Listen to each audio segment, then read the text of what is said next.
ওকে দেখো হয়েছে। ওকে দেখো উদ্দীপকের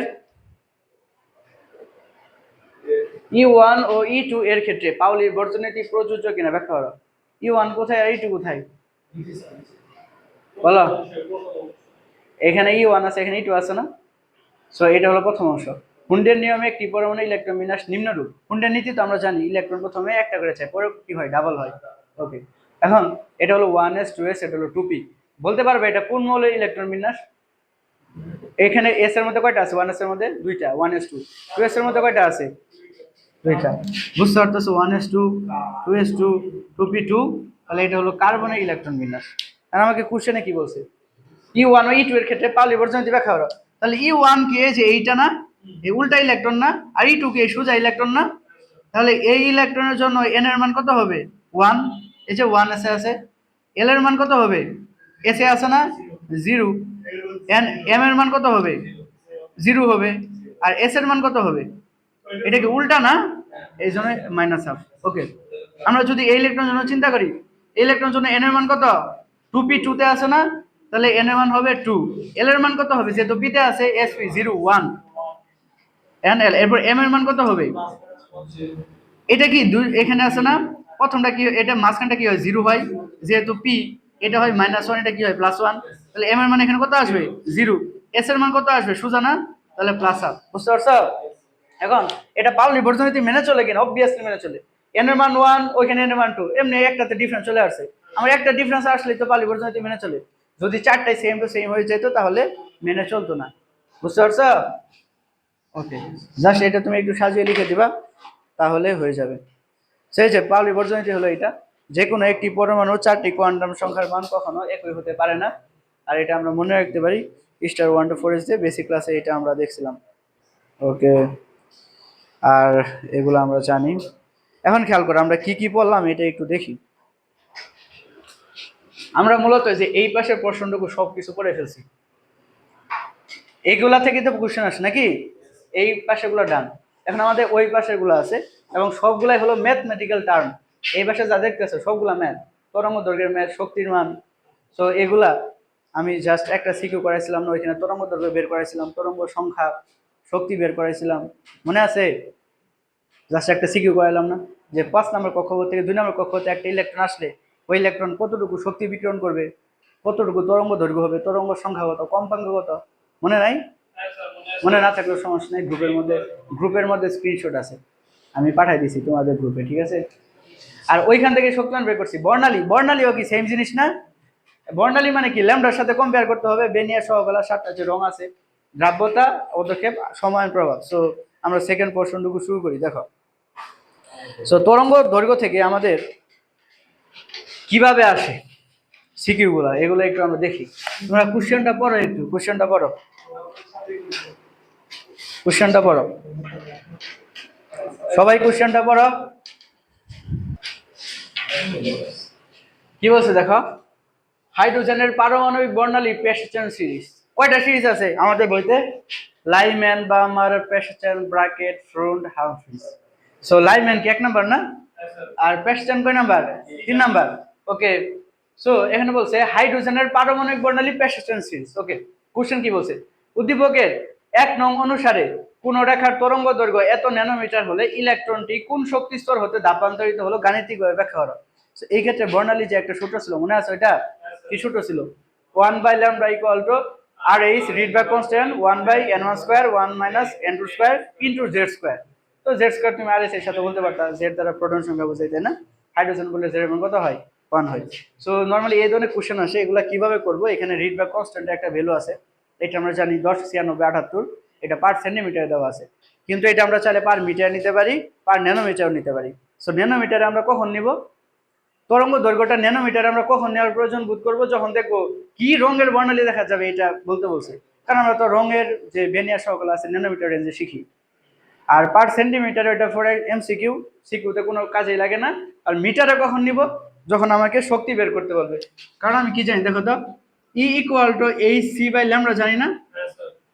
সো এই যে ল্যামডা তরঙ্গ দৈর্ঘ্য এখানে অবশ্যই কোন এককে বসাইতে হবে মিটারে, তাহলে এই শক্তিটা কোন এককে আসবে জুল এককে আসবে। আর সি এর মান মানে আলোর বেগ কত বসাবো 3 গুণন 10 to the power 8 metre per second. আর এইচ এর মানটা কত বসাবো 6.626 ইনটু 10 + 34।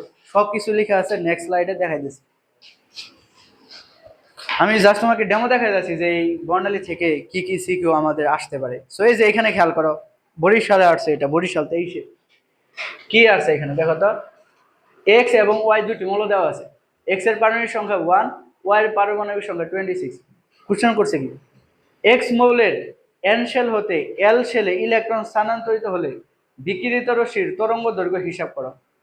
কি বলছে এন থেকে এল শেল। আচ্ছা এন এবং এল ক্যাপিটাল লেটারে আছে, সো এগুলা কিসের ভ্যালু প্রধান কোয়ান্টাম সংখ্যার ভ্যালু না? হ্যাঁ এন এর মান কত সাই বলো? এন এর মান 4, কে এল এম এন 4, এল এর মান কত 2। তার মানে এখানে কি 4 নম্বর কক্ষ থেকে 2 নম্বর কক্ষ আসছে না? তার মানে এখানে n2 এবং n1 শিখছি যেটা n2 কোনটা যেখান থেকে আসে, আর n1 কোনটা যেখানে আসে। আর n2 n1 সহজে মনে রাখার উপায় হলো n1 1 যেহেতু ছোট, n1 হলো ছোট ভ্যালুটা, আর n2 2 যেহেতু বড়, n2 হলো বড় ভ্যালুটা। যেমন এখানে আমার টোটাল কি আছে n মানে কত 4 নাম্বার, আর l মানে কত 2 নাম্বার। 2 কি ছোট নাকি বড়? এজন্য এটা n1 এর ভ্যালু, আর 4 যেহেতু বড় এইজন্য এটা n2 এর ভ্যালু। মনে থাকবে? আর এই যে যেখান থেকে আসে ওইটা হলো n2, আর যেখানে এসে পড়ে ওইটা কি n1। তো শুধু ছোট বড় মনে রাখলে হবে না। কেন হবে না জানো? মানে যে এইখানে তোমার এখানে বলছে যে ইলেকট্রন স্থানান্তরিত হলে বিকিরিত রশ্মি তরঙ্গ দৈর্ঘ্য হিসাব করো। ওকে এটা তো তরঙ্গ দৈর্ঘ্যের আগের যেটা ছিল, আগে কি বলছিল যে কোন কক্ষ থেকে আসছে, কোন কক্ষ থেকে আসছে মানে কি বের করতে হবে n2 বের করতে হবে না? এজন্য শুধু ছোট বড় মনে রাখলে হবে না। ওকে এরপরে খেয়াল করো সিলেট বোর্ড 23 সকল ছোট একসাথে পিডিএফ লেখা আছে, ওটা দিয়ে দিবেন। উদ্দীপকের বিকিরণের তরঙ্গ দৈর্ঘ্য নির্ণয় করা। তো এখানে বিকিরণ কি এখান থেকে হইতেছে না? বিকিরণ মানে কি করবে সে আলোটা দিবে এবং ওটা বর্ণালী হিসেবে বিভিন্ন কালার দেখতে হবে। এখানে এই লাস্ট কক্ষ থেকে এই কক্ষতে আসতেছে, তাহলে এটা কয় নম্বর কক্ষপথ 1 2 3 4 4 থেকে কোথায় আসতেছে 2 নম্বরে। তাহলে n2 এর মান কত 4, n1 এর মান কত 2, বুঝছো? আচ্ছা লাস্টেরটা যদি 3 হয় তাহলে আমাদের এইটা প্রথম, এটা দ্বিতীয়, এটা 3, কিন্তু এইটা তোমার প্রোটন বোঝাচ্ছে, বুঝছো? সো 3 থেকে কোথায় আসছে একে আসছে, ভেরি সিম্পল, এটা খুব সমস্যা না। আচ্ছা এটা খেয়াল করো উদ্দীপকের ইলেকট্রনটি সি হতে বি কক্ষপথে দাপান্তরকালে বিকিরিত রশ্মি শক্তির পরিমাণ হিসাব করো। তার মানে এখানে আমরা কি বের করতে বলছে শক্তি। এখন শক্তির সূত্র আমরা কি জানি hc বাই ল্যামডা। তুমি কি ডিরেক্ট শক্তি বের করতে পারবে নাকি আগে ল্যামডা বের করতে হবে? ল্যামডা কোন সূত্রতে বের করব মনে আছে? 1 by lambda equal to Rydberg constant 1 by n1 square minus 1 by n2 square. এখানে কথা হলো যে তোমার n1 এর মান কত n2 এর মান কত। কি বলছে সি কক্ষপথ হতে বি কক্ষপথ আসছে, সি কক্ষপথ এইটা বি কক্ষপথ এইটা, তার মানে 1 2 3 3 নম্বর কক্ষপথ থেকে 2 নম্বর কক্ষপথে আসছে। তাহলে এই 2 নম্বর যেহেতু ছোট, এটা কিসের মান n1 এর মান, আর 3 নম্বর কি হবে n2 এর মান। তাহলে সিম্পলি এখান থেকে ল্যামডা বের করে ফেলবো। ল্যামডা যেটা বের করবো অবশ্যই কোন এককে বের করবো মিটার এককে, আর এই জন্য রিডবাক কনস্ট্যান্ট কোন এককে বসাইতে হবে মিটারে। আর রিডবাক কনস্ট্যান্টের মান মিটারে হলো 1.09678 into 10 to the power 7 per metre. হ্যাঁ ল্যামডা মিটারে কেন নিব কারণ আলোর বেগ এই সবগুলাকে আমরা এসআই এককে বসাই না, তাহলে ল্যামডা যদি মিটারে নাও শক্তিটা কোন এককে আসবে এসআই একক ঝুলে আসবে। সো এগুলোর কোনো সমস্যা নেই, আমরা সলভ দেখতেছি। কোশ্চেনগুলো কিন্তু এইভাবে আসে, তোমাদের গাইডে প্র্যাকটিস করলে এগুলো পাবে, একবারে কিছু পাবা না। ওকে এই যে দেখো, এই যে দেখো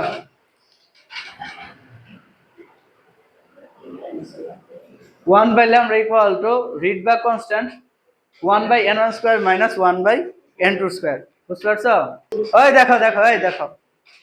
আচ্ছা তার মানে আমরা কি এটা বুঝতে পারছি না এখন? এটা আমরা সবই জানি বড় কক্ষপথ কোনটা ছোট কক্ষপথ কোনটা। ওকে এখন এই যে দেখো রিডবাক কনস্ট্যান্টের যে প্রবলেমগুলো আছে এই স্লাইড দেখলে তোমার সকল প্রবলেম ক্লিয়ার হয়ে যাবে। আচ্ছা এই পাশে যাই দেখা যায় না, এখানে দেখো রিডবাক কনস্ট্যান্ট সবগুলাই এইখানে যেগুলো আছে কত এগুলো হলো ল্যামডা ল্যামডা। হ্যাঁ সো এখানে আছে ন্যানোমিটার এককে, এটা আছে সেন্টিমিটার এককে, এটা আছে মিটার এককে। সো নরমালি আমরা যখন এই যে শক্তি বের করবো এই সি বাই ল্যামডা, তখন আমাদের ল্যামডাটা কোন এককে নিতে হয় মিটার এককে। আর মিটার এককে খেয়াল করো খেয়াল করো যে রিডবার্গ কনস্ট্যান্ট এটা হলো 1.09678 ইন্টু 10⁷ পার মিটার, বুঝতে পারছো? সো রিডবার্গ কনস্ট্যান্ট যদি পার মিটারে নাও ল্যামডা কোন এককে আসবে, মিটার এককে, আর তখন আমরা শক্তি বের করতে পারবো। ওকে, এখন খেয়াল করো, যদি বলে যে বর্ণালী দৃশ্যমান কোন অঞ্চলে বর্ণালী দেখা যাবে, বর্ণালী বললে অবশ্যই আমাদের আমরা কোন একক নিতে হবে, ন্যানোমিটারে নিতে হবে। তো তুমি তখন রিডবার্গ কনস্ট্যান্ট করতে বসাবা 1.09678 ইন্টু 10⁻²। তুমি চাইলে কি করতে পারো, জাস্ট তুমি একটা মনে রাখবা, কোনটা, যে রিডবার্গ কনস্ট্যান্ট এটা ভ্যালু হলো 1.09678 ইন্টু 10⁻7 পার মিটার। সো এইখান থেকে তুমি যখন ল্যামডাটা বের করবা কোন এককে আসবে, মিটার। মিটার থেকে কি আমি ন্যানোমিটার যেতে পারি না? কতটা গুণ করবো, 10⁹। তার মানে তুমি যদি রিডবার্গ কনস্ট্যান্টের সিঙ্গেল জাস্ট একটা ভ্যালু মনে রাখো, এইভাবে তো প্রথমে করাইছিলাম যে একটা মনে রাখলেই মিটার বের করলাম, ওকে, এখান থেকে শক্তি বের হয়ে যাবে জুল এককে। এখন আমার বর্ণালী চেক করতে হবে কোন বর্ণ, সো ওইটাকে আমি মিটারকে 10⁹ দ্বারা গুণ করে ন্যানোমিটার নিয়ে নিব, তারপর কম্পারিজন করব। যদি দেখি যে তোমার 380 থেকে 780-র মধ্যে আসছে, তার মানে এটা দৃশ্যমান অঞ্চলের রেঞ্জে আছে, আমরা দেখতে পাবো। এখন কোনটা দেখবো, ওইটার জন্য ওই রেঞ্জটা তোমার মুখস্থ রাখতে হবে, শখটা মুখস্থ রাখতে হবে। শখটা আমি দেখাই দিয়েছি এখন, বুঝতে পারছো? ক্যালকুলেটার সবকিছু সেভ করলে সব জায়গায় ক্যালকুলেটার ইউজ করতে দিবে না, ঝামেলায় পড়বা পড়ে। এই যে এখানে যেটা আছে তুমি জাস্ট কি করবা, এটা মুখস্থ রাখবা। আর এটা মনে রাখা টেকনিক তো বলছিলাম, এখানে যত দিয়ে শেষ হবে এখানে কি তত দিয়ে শুরু হবে না, তো তুমি জাস্ট এটা একটু পড়ে নিও। ওকে, খেয়াল করো, এখানে বলছে উদ্দীপকের ইলেকট্রনটি দাপান্তরে সৃষ্ট বর্ণালী বর্ণ কিরূপ। তো বর্ণ কিরূপ মানে তোমার কি বের করতে হবে, ল্যামডা বের করবা, ন্যানোমিটার বের করবো, তাহলে ন্যানোমিটার বের করে দেখবো যে কিরূপ আসে, ভেরি সিম্পল। আর মাঝে মাঝে আমাদের এইটা বলে ডিরেক্ট বলে দেয় না যে 4 নম্বর কক্ষ থেকে আসছে নাকি 5 নম্বর কক্ষ থেকে আসছে, কি বলে যে লাইম্যান সিরিজ থেকে আসছে অথবা প্রেসিডেন্ট সিরিজ থেকে আসছে। তো তখন আমাদের কি নামগুলো মুখস্থ রাখতে হবে না, লাইম্যান, পেয়ারসন, ব্র্যাকেট, ফুন্ড, হামফ্রিজ, এগুলো মুখস্থ করবা। আর এমসিকিউর জন্য এইটা 1% ইম্পর্টেন্ট, বিশেষ করে বামার সিরিজ কেমন দৃশ্যমান, আর প্রথমটা কি লাইম্যান না, লাইম্যান কেমন অতিবেগুনি, আর বাকি সব দেখো অবলোহিত। মনে একটা টেকনিকই, Lyman, Balmer, president, Brackett, France, Pfund, Humphreys, প্রথমটা হলো অতিবেগুনি, অতিবেগুনি ইংলিশ হলো আল্ট্রাভায়োলেট, ইউভি। পরেরটা হলো বামার দৃশ্যমান ভিজিবল, আর বাকি সব হলো আয়ার, নিচের যতগুলো আছে ইনফ্রারেড মানে অবলোহিত। বাংলা আসতে পারে, ইংলিশ টার্ম আসতে পারে, তুমি জাস্ট মনে রাখবা ইউভি অতিবেগুনি, ভিজিবল দৃশ্যমান, বাকি সব কি আয়ার, বুঝতে পারছো? এগুলাতে কিন্তু এমসিকিউ আসবে। ওকে, এটা খেয়াল করো কি বলছে, উদ্দীপকের 1 নং অনুসারে কোন রেখার তরঙ্গ দৈর্ঘ্য এত ন্যানোমিটার হলে ইলেকট্রনটি কোন শক্তিস্তর হতে দাপান্তরিত হলো। কোন শক্তিস্তর হতে দাপান্তরিত হলো মানে কি, কোন শক্তিস্তর থেকে আসলো, তো যেই শক্তিস্তর থেকে আসে এটা কি N2 নাকি N1, N2, আর যে শক্তিস্তর এসে পতিত হয় N1। তার মানে এখানে তোমার অ্যাকচুয়ালি যে N2 বের করতে বলছি। ওকে, তাহলে কি করব, 1/λ রিডবার্গ কনস্ট্যান্ট এটা বের করলাম। এখন বাকি সব যদি দেওয়া থাকে তখনই না আমি N2 বের করতে পারবো। বাকি সব কিছু দেওয়া আছে কিনা একটু চেক করি। ল্যামডা, ল্যামডা অবশ্যই দেওয়া আছে ন্যানোমিটারে। এখন তুমি চাইলে ন্যানোমিটারকে কি মিটারে নিতে পারো না, ন্যানোমিটারকে মিটারে নিব 10⁻⁹ দ্বারা গুণ করে। এখানে কিন্তু খুবই কেয়ারফুল থাকতে হবে, -9 দিয়ে যদি তুমি 9 নাও তাহলে তো কাজ শেষ। ছোট থেকে বড় হলে মাইনাস দ্বারা, বড় থেকে ছোট হলে। ওকে, সো এই যে রিডবার্গ কনস্ট্যান্ট তাহলে কি 1.09678 ইন্টু 10⁻⁷ বসাই দিবা পার মিটারে। তাহলে আমার N1 দেওয়া আছে কত নাম্বার, 1 নং অনুসারে কোন একটা তরঙ্গ দৈর্ঘ্য এত হলে ইলেকট্রনটি কোন শক্তি স্রোতের দাপান্তরিত হলো কারেন্ট ব্যবহার করো। এই এখানে N1 কত নাম্বার, N1 মানে কি যেখানে আসে 1 নং বলছে না, এই যে এটা হলো 1 নং হাইড্রোজেনের প্রেসিডেন্ট সিরিজ, আর প্রেসিডেন্ট মানে N1 এর মান কত 3, বুঝতে পারছো? পারবে না? আমার মনে হচ্ছে এইটাই তোমাদের আসবে আর কি, আমার মনে হচ্ছে সেটাই আসে। তুমি একটু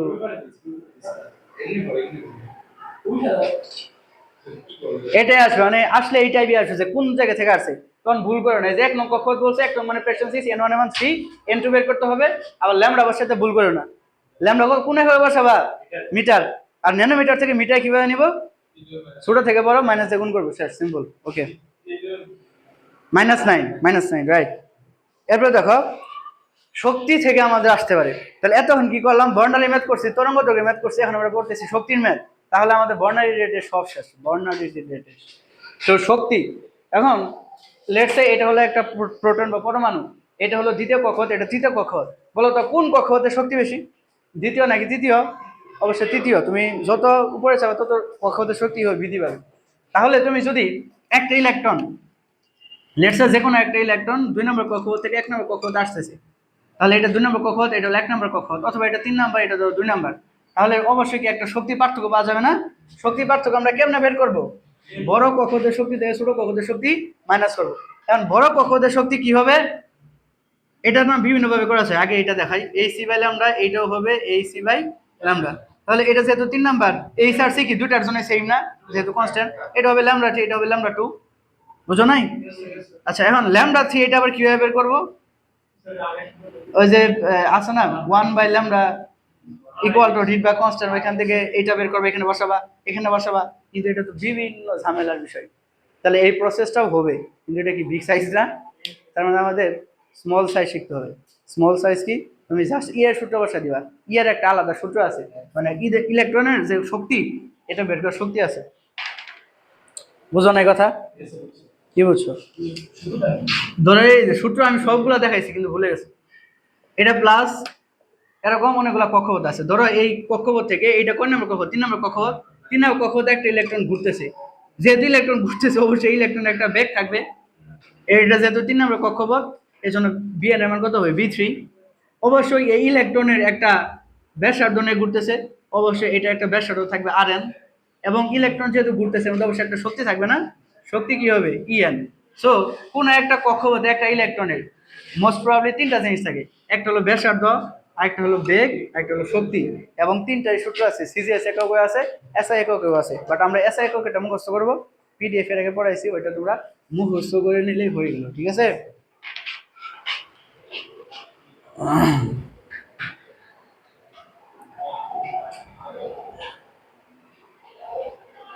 দেখো এখানে কি বলছে, এ ও সি শক্তি স্তরের শক্তির পার্থক্য এত জুল হলে নির্গত আলোক রশ্মি দৃশ্যমান হবে কিনা, কি বের করতে হবে? এ ও সি, এই যে এটাই, এটা সি, তাহলে সি হলো 3 নম্বর কক্ষপথ, এ হলো 1 নম্বর কক্ষপথ। এখন এদের মধ্যে শক্তির পার্থক্য দেওয়া আছে, মানে ঢেলির মান দেওয়া আছে। এখন বলছে কি যে আলোক রশ্মি দৃশ্যমান হবে কিনা, খেয়াল করো। ঢেলি ইকুয়াল টু সূত্র কি হবে? AC বাই ল্যামডা হবে না? E equal to AC by lambda, del E সমান AC বাই ল্যামডা। আর এখানে ডেল ই এইটার ভ্যালু দেওয়া আছে, কত দেওয়া আছে? 1.93 ইন্টু 10⁻⁻18 জুল। তাহলে এখানে ই যেহেতু জুল এককে দেওয়া আছে, তাহলে ল্যামডাটা কোন এককে বের হবে? মিটার এককে। এখন ল্যামডাটা মিটার এককে বের করার পর এটাকে আমরা কনভার্ট করবো কোন এককে? ন্যানোমিটারে। ন্যানোমিটার কিভাবে নিব? 10⁻9 দ্বারা গুণ করে, 9 দ্বারা গুণ করে। ন্যানোমিটার নেওয়ার পরে আমি চেক করব বেনিয়ার সহ কালার কোন রেঞ্জের মধ্যে পড়ে, যে রেঞ্জের মধ্যে পড়বে ওই কালারটাই আমরা দেখতে পাবো। কিন্তু এখানে কি তোমাকে কালার বের করতে বলছে? কি বলছে? দৃশ্যমান হবে কিনা। তার মানে এই যে ল্যামডা ভ্যালুটা আছে, এইটা যদি তুমি দেখো 380 থেকে 780 ন্যানোমিটার এই রেঞ্জের মধ্যে আসছে, তাহলে আমি বুঝতে পারবো যে দৃশ্যমান হবে কি হবে না। জাস্ট সিম্পল, তোমাকে বলতে হবে না যে কোন রং, অর্থাৎ তুমি জাস্ট ল্যামডা বের করবা। বুঝছো কিভাবে বের করবা? সবকিছু দেওয়া আছে, এই ম্যাথগুলা কিন্তু ভুল করা যাবে না। দৃশ্যমান না, ওইটা তো তোমার আলাদা জিনিস। দৃশ্যমান হবে কিনা বলতে তোমার বের করতে হবে ল্যামডার মান, তরঙ্গ দৈর্ঘ্যের রেঞ্জ, এটা 380 থেকে 780 আসে কিনা। এরপর কি বলছে এটা দেখো, উদ্দীপক ইলেকট্রনটি স্থানান্তরের জন্য শোষিত শক্তির পরিমাণ হিসাব করো। তো ইলেকট্রন 1 নম্বর কক্ষপথ থেকে 3 নম্বর কক্ষপথে গেছে, নিচ থেকে উপরে গেছে না, শোষণ হবে না? শোষিত শক্তি কি দিয়ে বের করবো? ই দিয়ে বের করবো। বুঝতে পারছো? কিভাবে বের করবো? 1 বাই ল্যামডা, ওই সূত্র দিয়ে বের করবো, Rydberg constant 1 by n1 square minus 1 by n2 square. তো এখান থেকে তুমি ল্যামডা বের করবে না? খেয়াল করো, ল্যামডা বের করার পর আমি কি জানি? Equal to AC by lambda. সেখানে ল্যামডা মানটা বসাও, তাহলে তুই পেয়ে যাবা শোষিত শক্তি। বুঝতে পারছো? এখন কথা হলো, এখানে কথা আছে যে n1 এর মান কত বসাবো আর n2 এর মান কত বসাবো। এইখানে এসে তোমাদের কনফিউশন তৈরি হয়ে যাবে, কারণ এখানে যেখান থেকে গেছে এটা হলো 1 নম্বর কক্ষপথ, আর যেখানে চলে গেছে এটা 3 নম্বর কক্ষপথ না। ম্যাথ করার সময় অবশ্যই মনে রাখবা n1 এর মান অবশ্যই ছোট মান হবে, আর n2 মান অবশ্যই কি হবে? বড় হবে। তাহলে n1 এর মান কত হবে? এখানে 1, আর n2 এর মান কত হবে? 3।